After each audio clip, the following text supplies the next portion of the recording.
Hey y'all, I'm RAD, and so are you.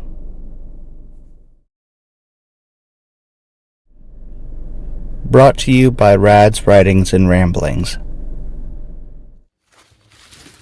So, since I've been cooped up for a little over a week now, sitting on my butt a lot more than I'm used to, because of that darn thing,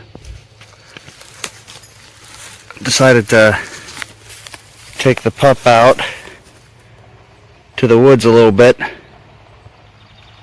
Probably shouldn't be up walking around as much as I am, but I just couldn't sit on my butt anymore. Already been yelled at several times by multiple people for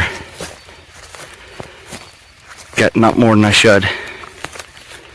Supposed to be propping that foot up, but oh well.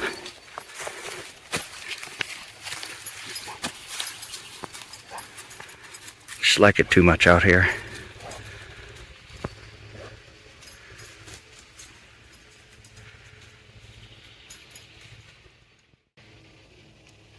And look at that slobber.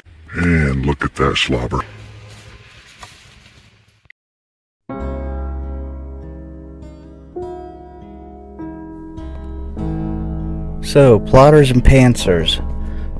Some people call them discovery writers and outliners.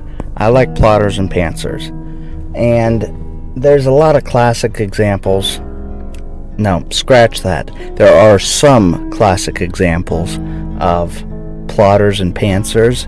For example, Stephen King is a hardcore pantser, which is to say that he does not outline his books whatsoever. In his words, there's no better way to immortalize a bad idea than writing it down. On the other hand, a writer that not all of you may know, but I listened to a lot when I first got started, was Jenna Moreci. And she makes like huge outlines. Huge. And I'm not quite sure how she doesn't just write the book in the outline. So, you've got your hardcore pantsers and your hardcore plotters. But how many of those are there actually? I have known people who had to write a 1-page outline, people who had to write a 10-page outline, and people who had to write 50-page outlines. I am not one of those, but I wouldn't call myself a hardcore pantser either. If I try to write an outline, I get so caught up in the outline and all of the prep work for the story that I neglect the story. I end up with some timeline of events, and I keep on tweaking the timeline, and I get stuck because I never move on from the outline. But that's not to say that I just completely wing it. I have an idea where my story's going to go. I plan out so far ahead into my story, and I have a general idea of where I'm going. But if I try to outline it, it doesn't work. If you are one of those people who has to write an outline and cannot get by without one, you might consider yourself a plotter, but you might not be as hardcore a plotter as you think. If you write your outline, do you adhere to it strictly? Do you take liberties and change it along the way? The most hardcore plotter will completely come up with a blueprint for their story and stick to it 100%. And I would dare to say most people don't do that. They will at least tweak their outline here or there. They will change change things along the way. And those are features of a pantser. Then you got those people who pride themselves on being a pantser. And my gosh, they are very proud of being a pantser. But I doubt that they're as hardcore a pantser as they think they are. They plan ahead. They don't just go into a story clueless as to where it's going to go. There are not that many Stephen Kings out there. There was one last I checked. And he's definitely one of the most hardcore pantsers I've ever seen. But generally, even if you are a pantser, you are going to do a fair degree of plotting anyway. Don't try to adhere to a specific category in your writing. Don't write like a plotter. Don't write like a pantser. Write like you. Find out what works for you, what degree of plotting or pantsing you need to do, and do it. The worst thing that you can do in your writing is try to write like somebody else.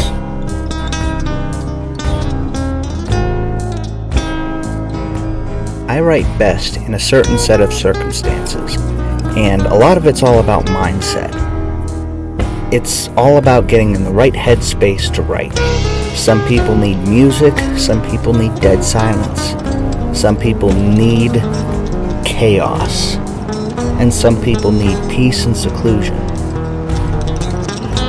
The first thing I need to be able to write is a deadline. I need a short period of time at the end of which I have to go do something else. And a lot of people have said to me, why don't I just set a timer? It doesn't work.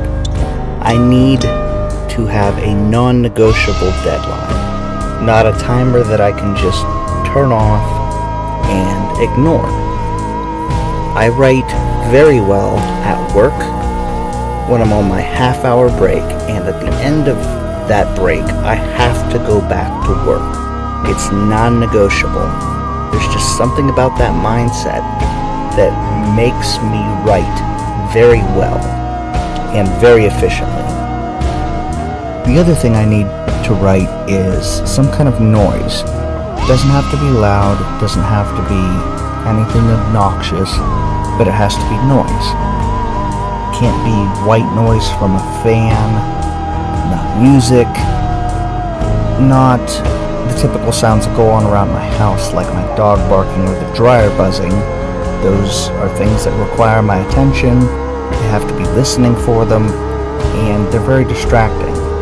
I'm talking more chaotic noise that doesn't have any rhyme or reason to it, like you would hear if you're out at a store somewhere.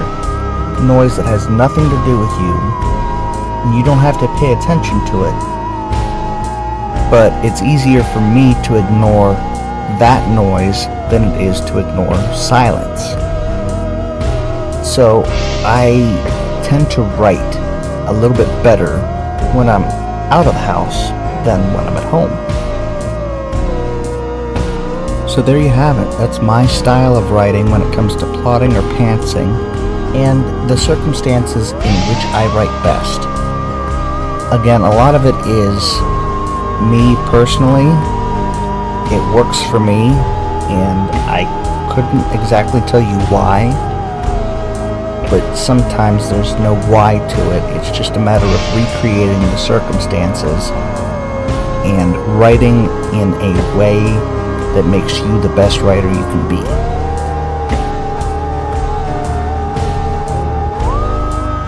As always, I hope you've enjoyed your time here.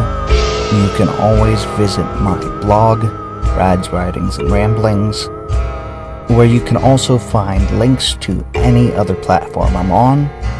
I hope to be adding a few platforms in the future, so if anybody has any suggestions as to where you'd like to see me, please do leave a comment on the video, on the blog, or anywhere else you can find on my blog to reach me. I hope to see you here again, and that'll be it. Until next time. Hey, bud. Hi. What you see?